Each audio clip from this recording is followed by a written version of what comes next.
Hello and welcome to today's Ask Me Anything webinar organised by Thermo Fisher Scientific. My name is James Strachan, Deputy Editor of The Medicine Maker, and I'm delighted to be the moderator of today's panel discussion on post-pandemic planning and the changes in early phase drug development. Today we'll be covering the impact of COVID-19 on sponsor and CDMO relationships, how Thermo Fisher Scientific has maintained normal CDMO operations and its plans to meet new needs, and answers to your questions surrounding the post-pandemic landscape.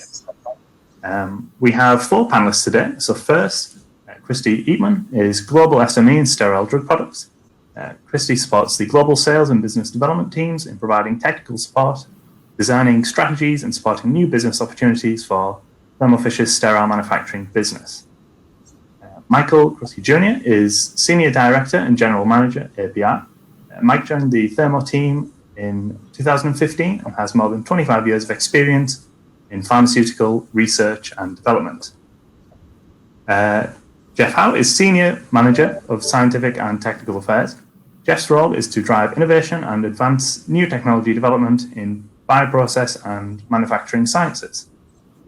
Finally, we've got Kevin Kane as Global SME. He provides technical consulting for early formulation development programs and spray drying services. Okay, so we're just about ready to kick off the panel discussion. Remember, you can submit questions at any time throughout the webinar by clicking on the Ask a Question box. And just a quick note before we start, if you have any questions specifically on changes to clinical trial supply chain as a result of COVID-19, I would recommend that you save those for the webinar on July 14th, where Thermo Fisher's drug development and clinical services experts will discuss the topic in detail. Okay, so let's get started. The first question, I don't know if you want to start us off, Mike, but it's quite a broad one. What changes as a result of COVID-19 had to be implemented, and what could have made things easier? Oh, okay, great.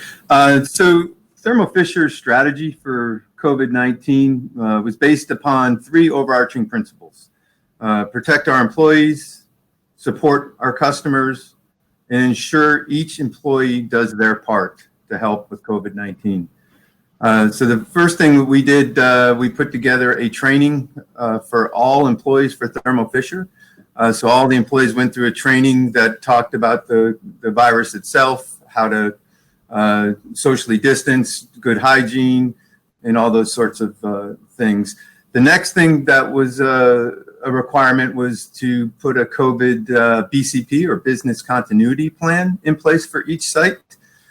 That was really focusing on establishing an emergency response team for COVID-19, establishing clear lines of communication with employees, to management, to the emergency response team, to the corporate incident response team, providing daily updates to the site and employees of how the site is handling and what we're doing to treat COVID-19, to deal with COVID-19.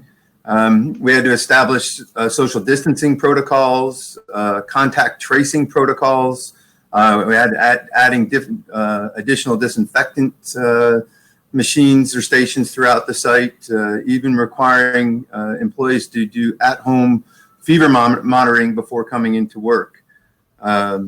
We had to look at all business critical positions and employees and people that could work from home. We had a work from home protocol to try to reduce the amount of employees on site. We even looked at splitting shifts and staggering shifts, increasing housekeeping efforts. But probably the number one thing we did with handling it was to implement a mask wearing on site. So all employees that were on site were required to wear masks. I think that was probably the most number one thing that we did. I don't know if you guys have anything else to add. Yeah, I'll pick up from the oral solid dose side of the business. So a couple of our facilities, they implemented some exact changes that you had mentioned, Mike. Sort of on a practical level, it came down to, identifying those people who needed to be and could work from home adequately. So, that support for how you can do that. And, it's a big adjustment because now you've got families who, your spouse or your partner you're working from home now, and you get your families for that. And then from the practical side of things, it came down to, how do you arrange the teams and how to make sure that they're communicating effectively. So some folks are going to be off-site, like project management, some finance positions, maybe quotations. But then when the operational people are circulating in and out, just good control for that one and taking advantage of the masks and other personal protective equipment for those. A lot of effort on IT to make sure that we had, a number of platforms to try. And eventually we centered in on a couple that work really good for internal communications amongst the sites. And it's allowed us to get more efficient in some ways and be more focused. So it's been an adjustment, but we've done well. I would add to that, we have tiered management in place, and we really did leverage our tiered management system to allow for communications, business communications through the site to make sure we knew when samples were coming and dealing with any potential issues. So we really did leverage our tiered management system.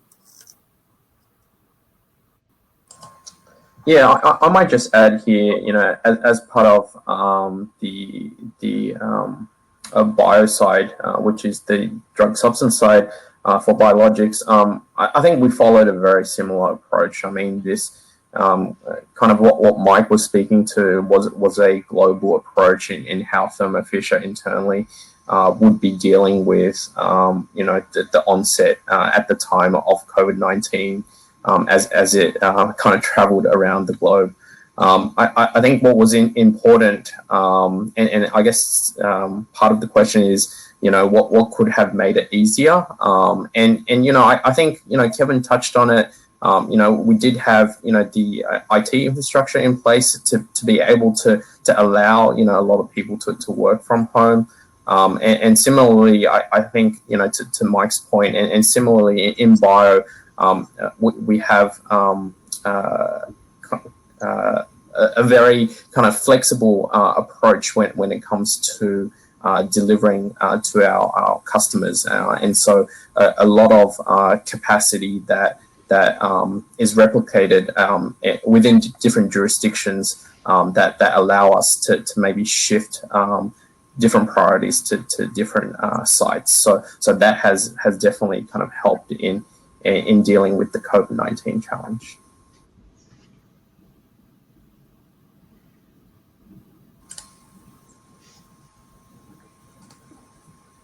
Okay, great. So the next question then, given all these different things that you obviously had to implement, was there anything that you learned through the pandemic that led to or, will lead to changes in your operations?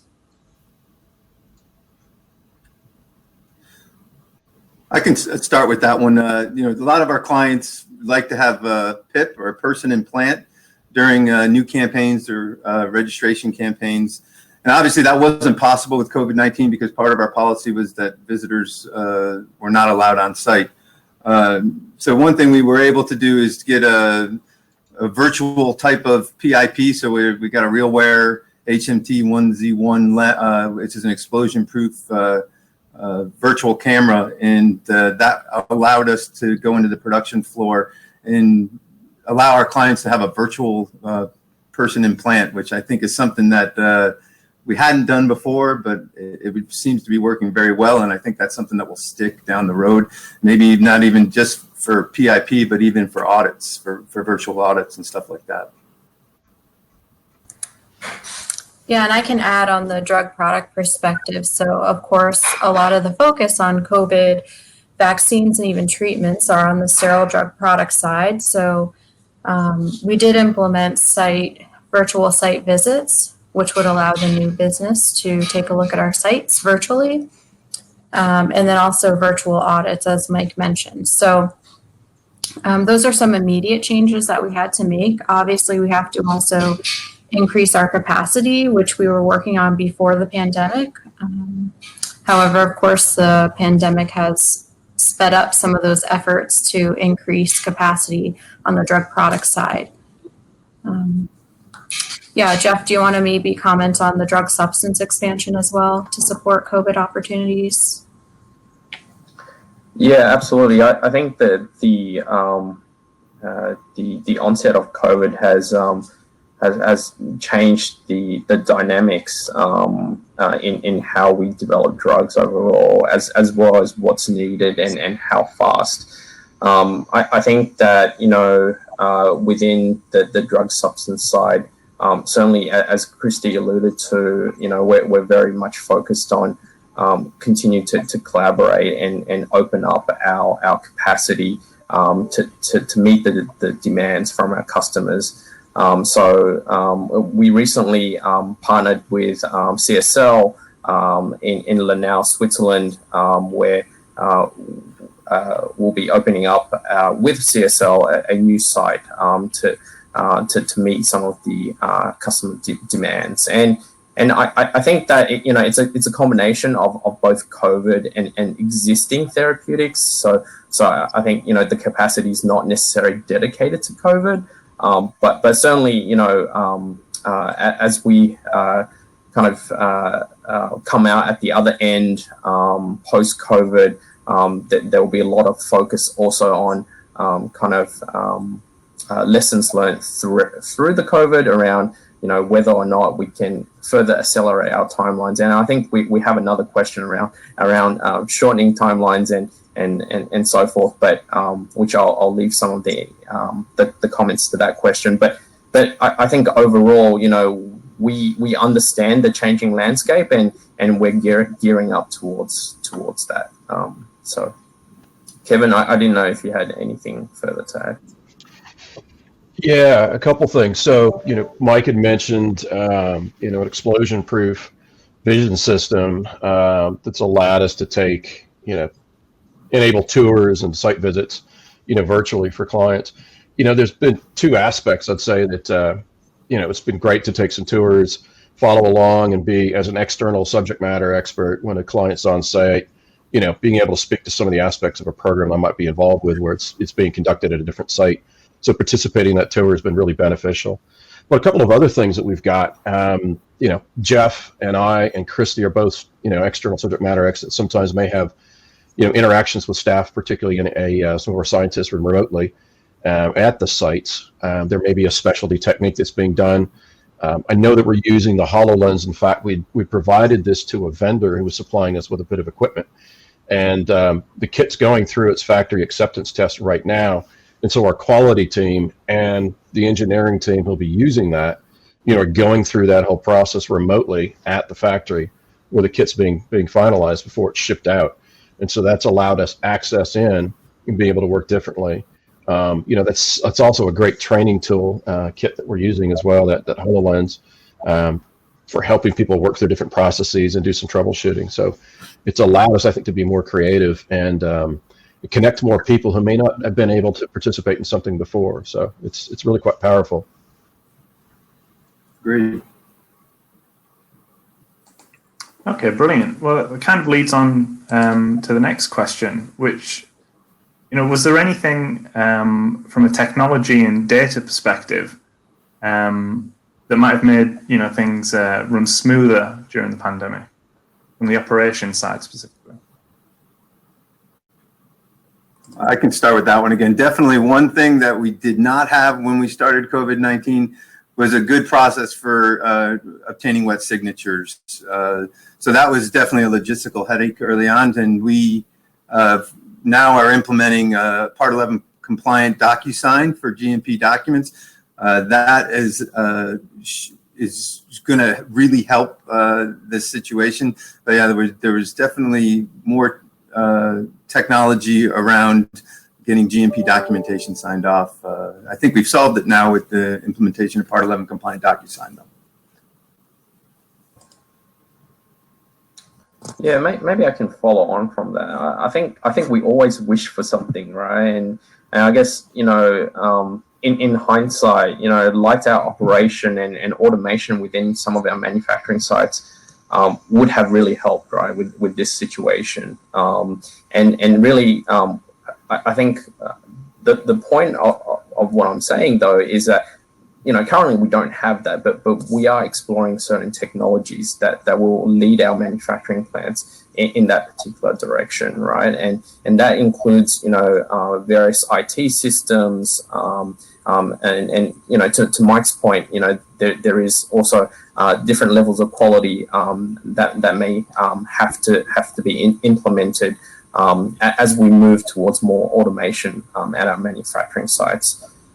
Specifically, you know, I think that in the drug substance or the biodrug substance area, we're looking at a lot of in-process analytical technology that will help us drive that automation, as well as you know, automation. We're also, again, I think I touched on this a little bit earlier, to kind of increasing capacity within the spaces that we have, right? So kind of within that innovation space, we're looking at bigger single-use bioreactors, for example, as well as intensifying some of the downstream processes that will kind of help to increase, you know, how many grams or kilograms we're getting per batch within our kind of GMP operations. So you know, I think we always wish for something, and you know, what's different within Thermo Fisher Scientific is that, you know, we're leveraging other divisions to enable us to get to that point. Christy or Kevin, did you have anything additional? I'll add in one thing just to jump here. There's a question regarding the camera and the security level and how you do that. So it's tied into a master meeting. So it's just another device that is part of the invitees. And so that invitee list is controlled. So that'll be the first measure of security that goes along with that. You know, so that's, you know, I'm not the IT guy. We live and die by them in some ways, but we do know that, I mean, all of those are just set up whatever the meeting format is, and we strictly control the access for those. So that would be the first answer for that. Christy, you were going to add something? Yeah, just to summarize, I think we are an industry and certainly a CDMO that has relied on in-person meetings for several years. We're very used to in-person site visits, in-person kickoffs for new programs, in-person sales calls with new customers or potential customers. And certainly the pandemic has changed that. And I think it's a change that will last even post-pandemic. You know, certainly now that we have the technology in place and we've been using it with success, I think that's one step forward to being better at virtually conducted meetings, tours, site visits, things like that. And even, as Mike mentioned, person and plant. So I think this will change how much we do virtually, and maybe we'll see a move toward more virtual than, you know, previously our, you know, pretty constant in-person meetings especially for kickoffs, big events, milestones, even conferences and things like that. So yeah, thanks, Kevin.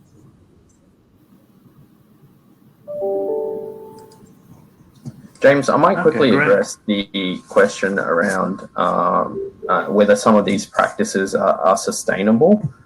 I think the first point is that, you know, as things return back to a new norm, if I may, you know, things will start to ramp up. And we do expect, you know, some of our colleagues to return safely back to work. I think that, you know, in general, I think what we're highlighting is that some of the practices may need to change in order for things like this to be sustainable. And, you know, HoloLens is a great example where, you know, we are changing the way that we're training our staff within some of these manufacturing plants or within some of these development areas. So I think change is going to take time, but by leveraging, you know, new technology and being able to get on with business in a new norm is going to be very important for Thermo Fisher as a whole. So you know, I don't know if I fully answered that question. You know, as it is now, it's probably not sustainable, but we are changing the way that we're working to ensure that it is sustainable.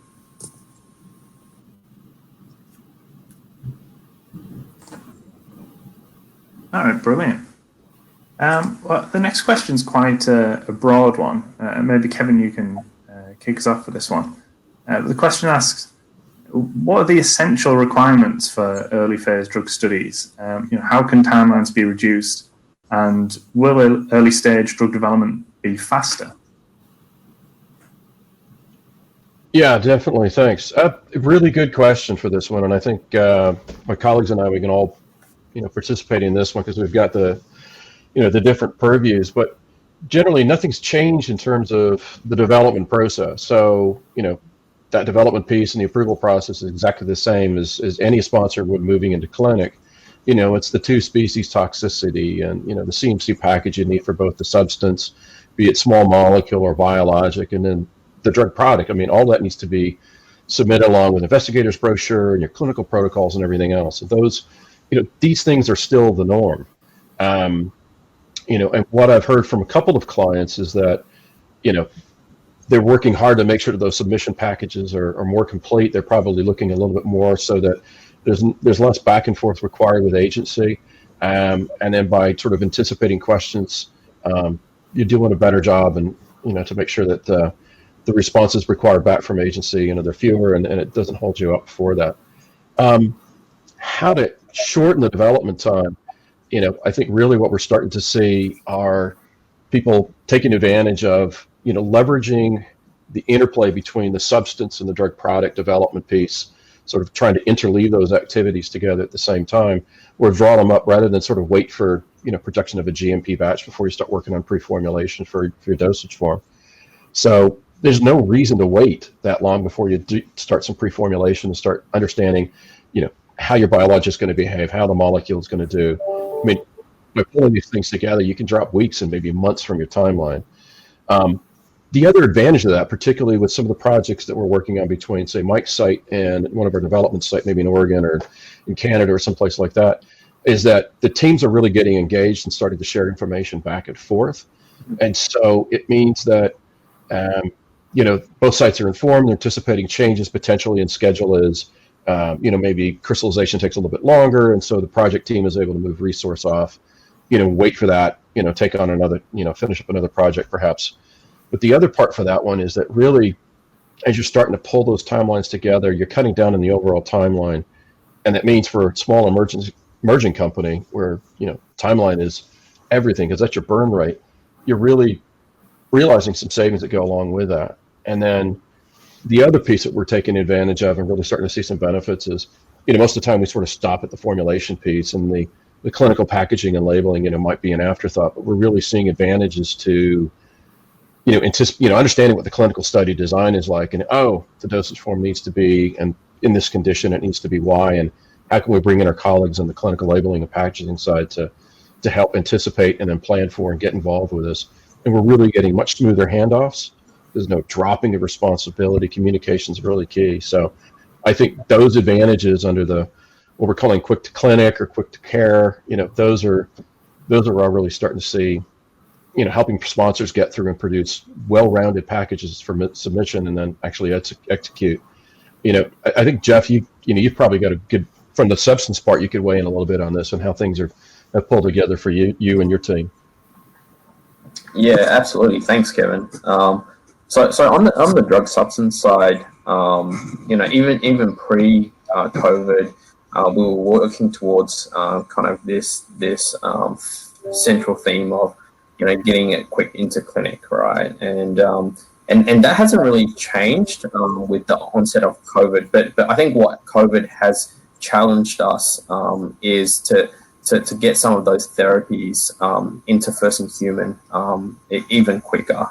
So what we end up with is kind of this a very custom approach to developing a protein drug within a 6-month time frame, let's say.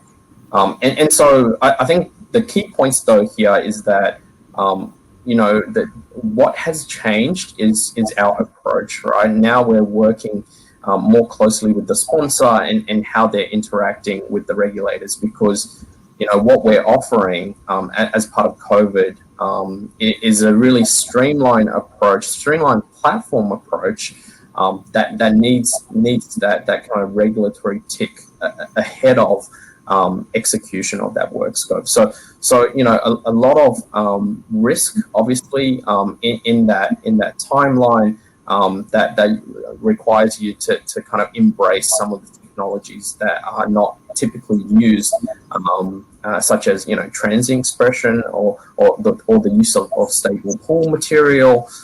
So those are things that we're actively exploring. It's certainly, again, within the wheelhouse of Thermo Fisher Scientific to really kind of start to explore some of those technologies, because those technologies have been around, but currently are more so in the research arena. So I guess to circle back on the question, I think we have really done the legwork to really shorten as much as we can, with input from the different areas. But I think what's really going to make a difference is that collaboration and that partnership with our clients to really test the waters for some of these offerings, if you like, because they really require the sponsor to take on a lot of risk, and that requires really in detailed discussion with the regulators ahead of time. Christy, I don't know if you had anything additional to add. Yeah, thanks, Jeff. Being that we are a CDMO, our customers have always asked for us to go faster, right? So we did have a lot of experience even before COVID on moving things through development and through early clinical phases with some speed. I would say the COVID opportunities have really challenged those timelines. So, for example, our standard was on the clinical side, from kickoff to CTM batch, we could do 14 weeks. Now we're being challenged. Can we do 12 weeks? Can we do 10 weeks? And, the truth is that we can. Of course, there is some risk, right? So I think the important part, and maybe Jeff alluded to this as well, is that we can operate under some risk, but we have to identify those risks, do the proper risk analysis, especially as we move to late phase, and make sure that we do have all of our check boxes and our stage gates completed so that we have data that we need to go to PPQ and commercialization. So I do think that the COVID treatments and vaccines that we're starting to work with now will set a new precedent potentially for the rate at which we develop new drugs. In terms of those timelines, of course, they vary based on the therapy and based on, as Jeff mentioned, platform approach. So I think those products that we are utilizing platform approaches, we can take data from very similar products and maybe implement it or use that data. So I think there will be a new precedent, maybe in our industry, for how quickly we can move from clinical to commercial. And also how well we do that, how we do that with a risk-based approach. And we know the FDA has been mentioning risk-based approach for years and years, but we have been pretty conservative in the past. And we'll see what happens. I think definitely for COVID, we'll have to move as swiftly but as safely as possible, and potentially it will have an impact on other products and other indications in the future.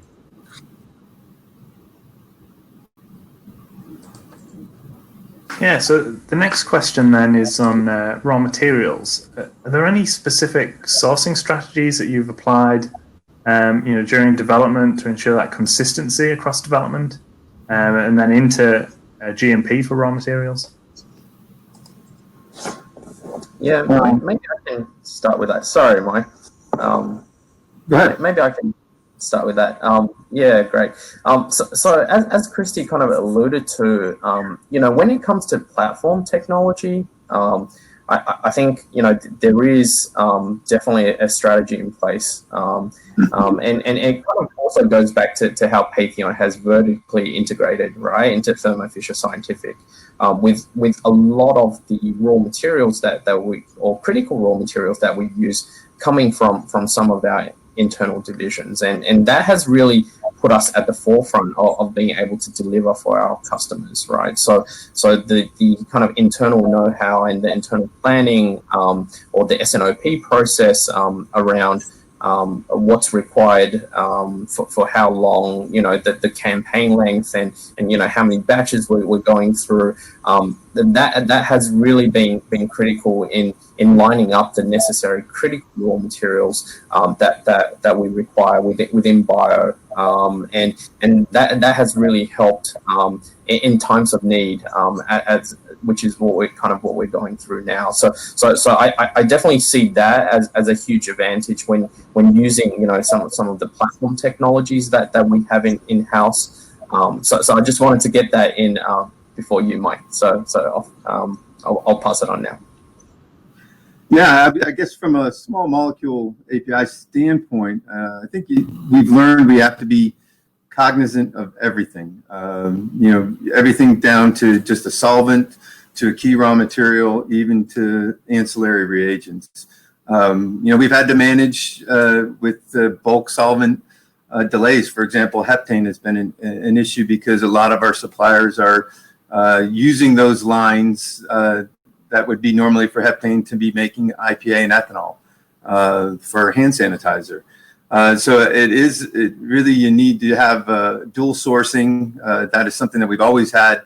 So that's fortunately allowed us to manage the COVID-19 risks. I would also add that we've had some issues around just importation. So we do get a lot of our raw materials overseas, our key raw materials, and with the COVID-19 and the shutdowns, we found that there's been custom delays. So yeah, the raw material has left India or China, but is caught in U.S. customs because the port of entry we went to is having a flare up and we're shut down.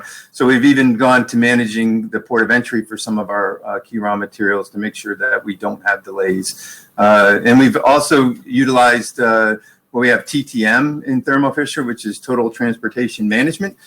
They've been instrumental in helping us handle the logistics of importing some of our key raw materials.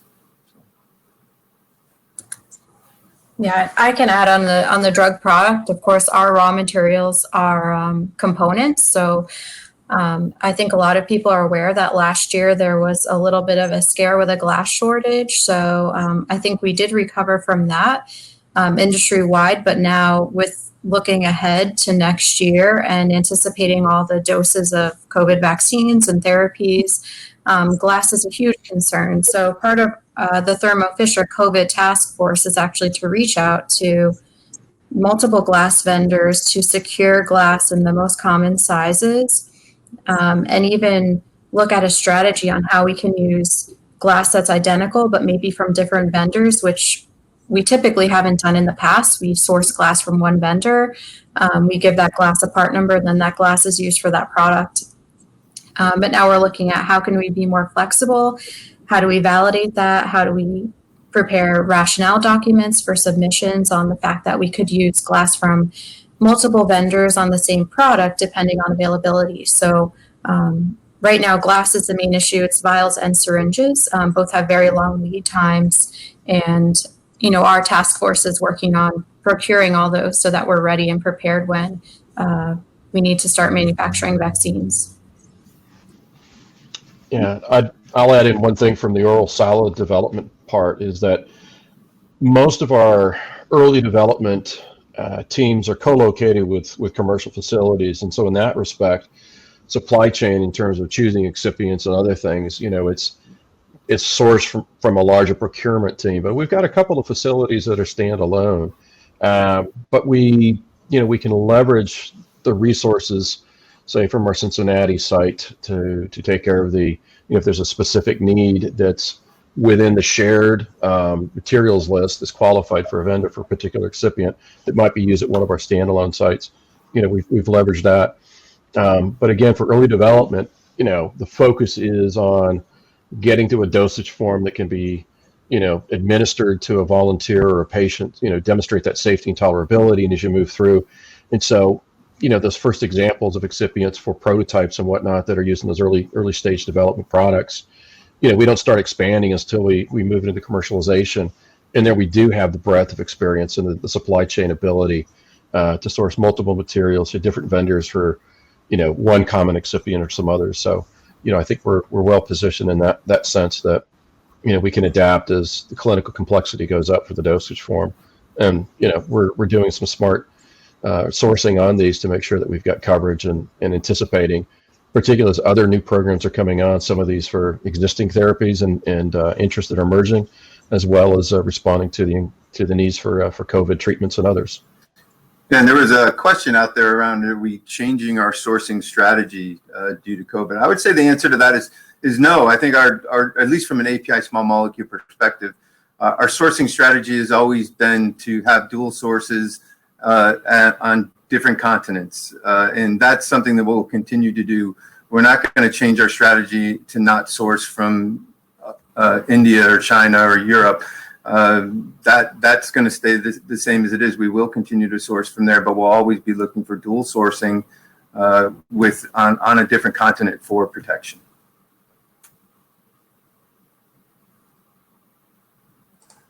Well, this next question's quite similar, so I don't know if anyone has anything to add. It asks, what actions are you taking to address the supply chain of critical supplies such as reagents, consumables, and so on? Yeah, I think we might kind of have answered that, but what I would add is in the past we've looked at 1 or 2 months supplies and inventory. I think we are extending that a little bit and looking to keep 3 to 4 to 5 or even 6 months of inventory on site. So I think that is the one shift that we'll see that we've done, is that we're trying to build a little more inventory for some of these consumables and regularly used reagents.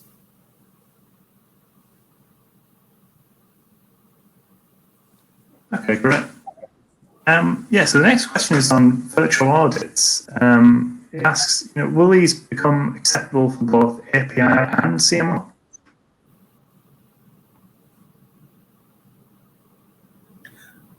I think so. We're doing them now.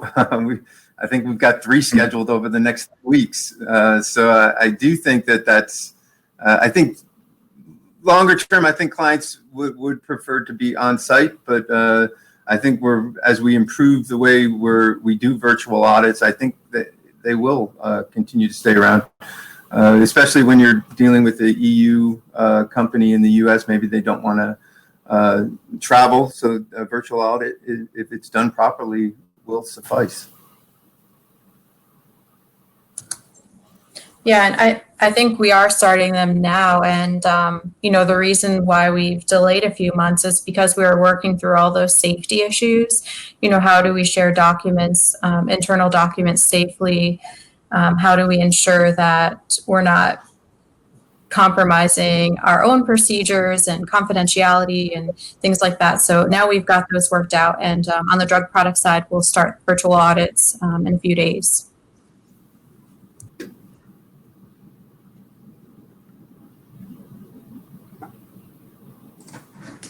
Okay. Well, many of us have obviously had to get used to working from home. So how is the remote work, changing the drug development process? What have been the biggest challenges as well as potential opportunities to improve drug development here?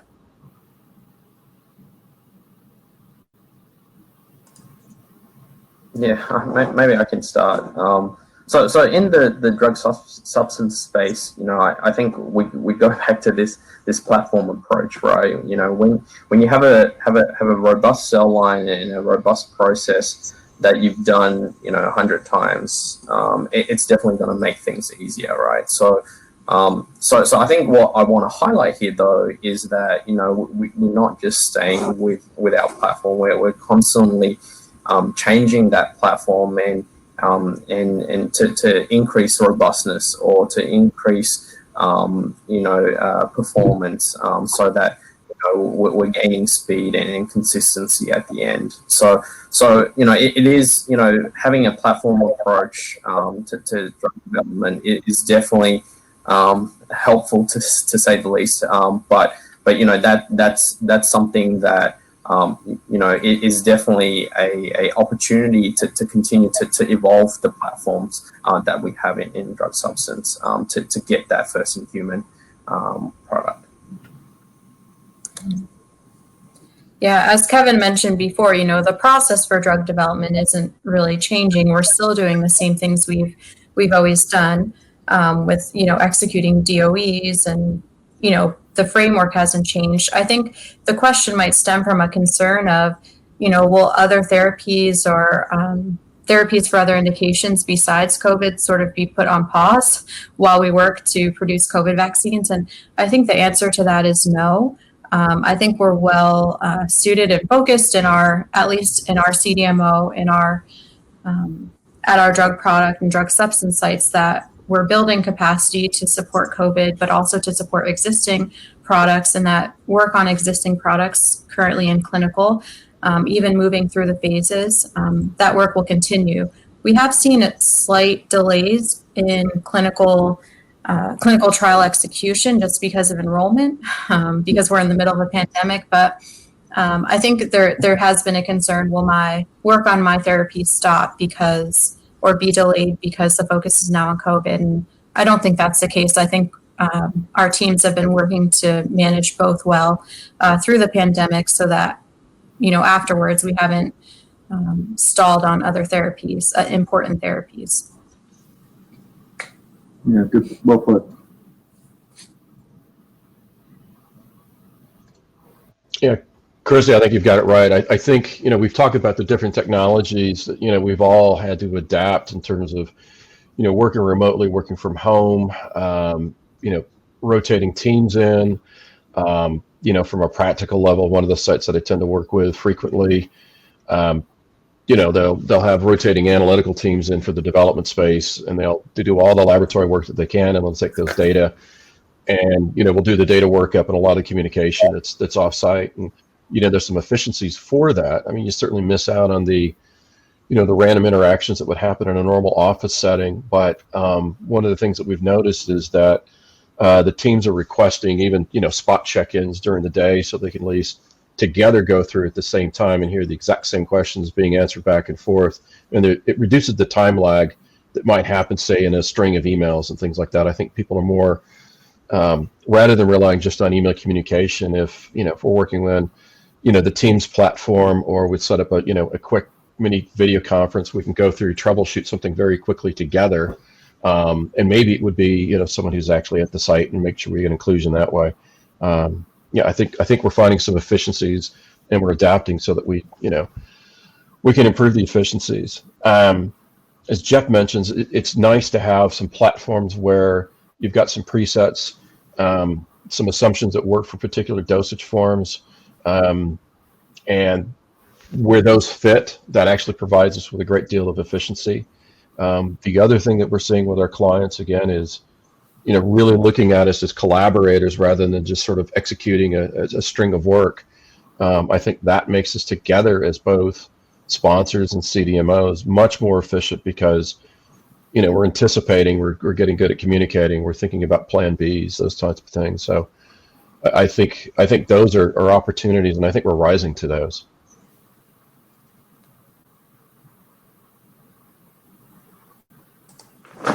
Brilliant.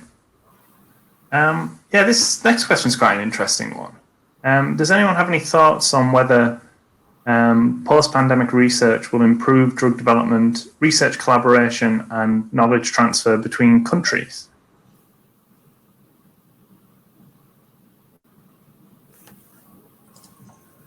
Yeah, maybe I can have a crack at that one first. The way the bio network has been set up is that we do have different sites within the different jurisdictions. And I'm kind of happy to say that we actually take tech transfer. Sorry, take a step back. We're putting a huge focus on tech transfer, because that's the end product of what we deem as process development.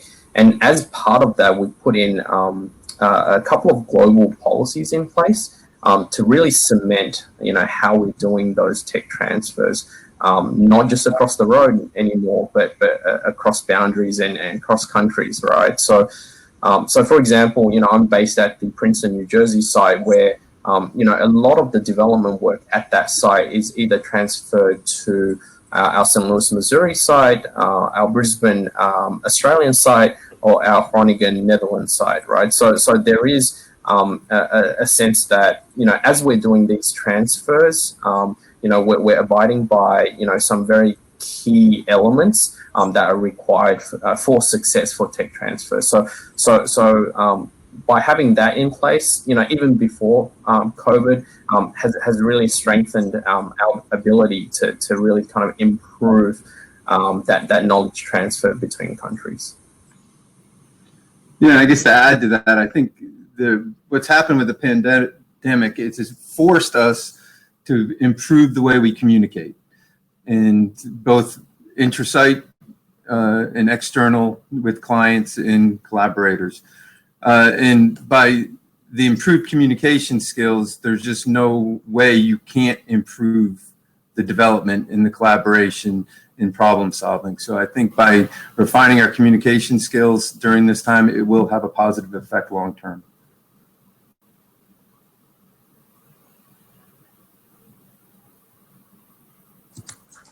All right, brilliant. Yeah, this next one's a pretty broad question. What would you say the major issues and challenges are, facing drug developers and CDMOs coming out of this pandemic?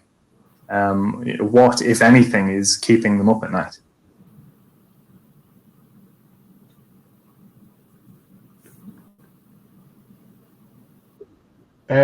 I'll take a stab at this one. So, there's nothing really keeping me up at night personally. Couple of things. So, I'm part of a global team in terms of, activities for development and manufacturing. And, we all want to have capacity, that's facilities and it's equipment and it's other colleagues. We're all really keyed into, meeting urgent needs here because it's personal for a number of us. And at the same time, for non-pandemic efforts, we've, those diseases have not, politely stood aside. I mean, these are real developments that we're doing for rare diseases and larger disease states for people. So we've got commitments on those programs right now. And so, our management is committed in terms of, investments for equipment, creative solutions that Jeff's talked about, how we work with partners in different ways. And it's doing everything we can to add a little more capacity and be more efficient with what we've got. It's, looked at the history, in the last 6 months of, how Thermo Fisher, all of our companies, not just, Patheon Pharma Services Group underneath, but everything in that, we were all part of it. And, our management thought about every employee, how this is going to work, how we're going to be safe, how are we going to continue the commitments to our clients, and how we're going to keep doing good work. I heard it said by somebody, it's just like, we've got insurance on, the assets and the equipment and stuff like that, but the real assets, those are people. Those assets go home every night, and we want them to come back. It's focusing on our patients and our sponsors and what they're trying to do for their programs. So I think we're well positioned. I feel like our leadership has done well to implement a business continuity plan. And it's not just continuity. It's like, how are we going to thrive in this environment? And, the colleagues I get to work with at the site level and then on the global teams, I'm just seeing everybody really step up and engage on it. So I think we're all rising to this in a good way. And, it gives me a bit of comfort. And I feel like, we're going to come out of this, delivering for our clients and then ultimately for our friends and family. So just my 2 cents on that. That's extremely well put, Kevin. And I think, for me as a GM, what's keeping me up at night, I think we've done and put a lot of things in place where I feel as though the employees that are on site, we're keeping them safe. But what's keeping me up at night is when they're not on site and making sure that they continue to be safe so that they can come back to work. I think that's probably the number one thing that's keeping me up at night. Yeah, just from a different aspect too, I think there's so many unanswered questions about what the future will look like in terms of what will a COVID vaccine be? Will it be an annual or seasonal vaccine like the flu, but on a much larger scale? Because, you know, right now we have seasonal flu vaccines that are in comparison taken by such a smaller percentage of the population. So do we have to now build in on the drug product and drug substance side? Do we have to build in the capacity for the foreseeable future to support these? And then all the auxiliary things that come with that. So the components, the operation teams, the quality, the safety. Do we have to build that in for the foreseeable future? You know, right now we're in a mad dash to just get a solution, but what the future will look like is really unclear at the moment. And I think that there's a bit of uncertainty there. We have a plan for what we're doing the rest of 2020, sort of 2021, but what does it look like beyond that? Is of course a big question on everyone's mind. And of course on the drug product side, it has a huge impact in terms of the capacity that we need to support a global effort.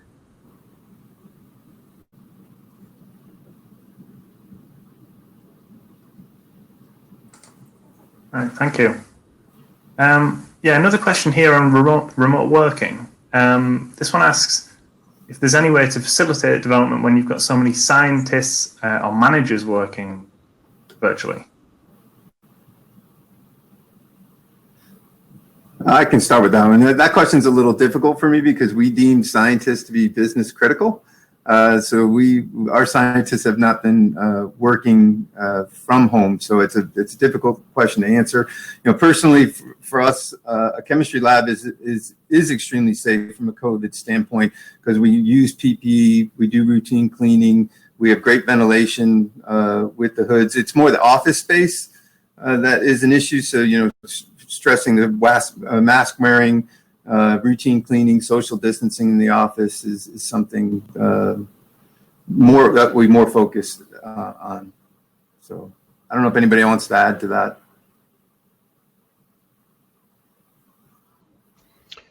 I'll add in that with the collaboration piece between, you know, sites. So we actually have, you know, some programs that there may be a computational approach that started, you know, it's supported in the US, it's driven by that, but it's supporting a client is working with one of our European facilities. And so, you know, again, we've got the tools, the IT support for that, and we're just trying to find ways to collaborate and communicate more efficiently. So I think the knowledge exchange is happening pretty well.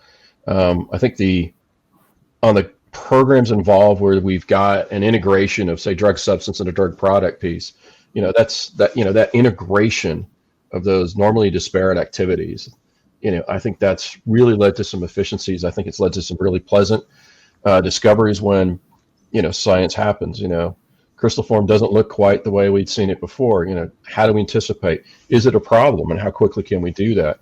You know, can we share photographs of it and then anticipate and then, you know, get a sample across to the site that can do that right analysis if it's not there. So I think those things are happening, and it's you know, we thought we might have some challenges of delivering just because it's the unknown, but I think that, you know, I think we're finding our network to be a good way to leverage and create good communication and good science. So for those of us that are even at a different site, we're finding effectiveness in terms of, you know, mentoring someone in a piece of equipment for, you know, melt extrusion or something like that. We've got an outside expert, and, you know, working with someone at a remote site. I think that those things are good examples of where, you know, we're actually rising to, and I think we're getting better at what we've done before.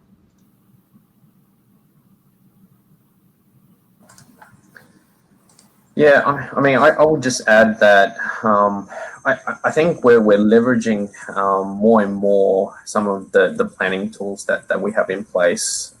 So you know, not just site wide, but globally within kind of the drug substance division. I would say that while planning has kind of gone up, the ability to react has gone down. You know, certainly, you know, as you know, people are working from home, the ability to instantaneously change, what a study design looks like and be able to execute on that, is probably the next challenge that we have to tackle. I think, having good planning kind of mitigates some of those issues, but certainly reactivity has, in my opinion, has gone down, with some of the development, at some of our development sites. But it is something that we're actively working on. I think we mentioned that that there is a good rotation in place, but I think there's going to be a different perspective when it comes to training as well. Rather than training a part of the team, maybe now we're training the complete team to ensure that we have the right skill sets on site when required. So, but that's my 2 cents.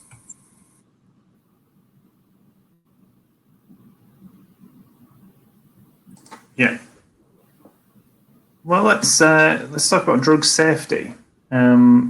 So, will drug safety be affected if timelines are compressed for new products? It also asks, should this accelerated process be used only in the pandemic situation?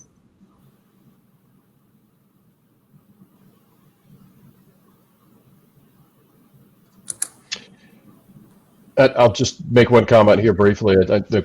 Christy's got a comment here, but the approval process doesn't change. What we're looking at with our clients is, how can we identify, what are the risks? How can we manage those? And those are the things that, in collaboration with our clients and then across sites, how do we manage those risks and how can we shrink the timeline and not introduce more risk? But the approval process is still the same. Christy, what do you think on that? Yeah, I would agree. I think we still have to satisfy all the FDA requirements. So we still do need all the safety data. We need all the stability data. We need the risk assessments complete, right? So every bit of risk that we take, we need a rationale, a strong rationale. So maybe in some of these pandemic models, our rationales are a bit lengthier than before because we're taking a bit more risk. But, on the question about whether it's appropriate only for a pandemic, certainly it's appropriate for a pandemic because of the situation we're in. But I think we may in the future see some changes in terms of how much risk can we take. Like I mentioned before, we've been very, very conservative historically. For example, most small molecules go through a process where phase 1, 2, and 3 are several years. And then there's a registration period with at least a year's stability, and then we go into validation. Well, now it's compressed, right, where we go through clinical phases a bit quicker and then sort of skip the registration piece and move right to validation. So I think those are trends that we'll see post-COVID, as well as, like we've all mentioned, using standard procedures, standard approaches. Platform technology makes things a lot more cohesive, and we can rely on a lot of historic data for similar processes. So it's a good question. Certainly it's applicable in a pandemic situation, but is it applicable to other indications? We've seen some things like this with breakthrough drugs, of course, so I think it's a potential, but for right now, certainly we have to work as quickly, but also as safely, and safety is key. And as we all know, the FDA, that's their number one concern is safety and efficacy. So we still have to prove those 2 things. Agreed. Yeah, brilliant. Maybe I can just add quickly, yes. James. Sorry. Yeah, go on. Sorry, just to kind of echo what Christy and Kevin has said, I don't think we're compromising on safety, right? I think that's obviously a big no-no. I think, to our points before, it's about kind of identifying those opportunities to kind of help that timeline. It may be, new innovations, new technology implementation within, that GMP landscape. And it may also be identifying what's on the critical timeline, right? What is your CMC strategy, and how can we be there to kind of facilitate that? I think that collaborative effort or collaborative model, if you like, that we're adopting to service our customers is going to be very critical in I don't think this is just going to be for a pandemic situation, although we're using the pandemic situation as a case study, right? So while it's not rolled out for everything, I think the data that we generate here is going to be critical to how we better serve our clients in the future.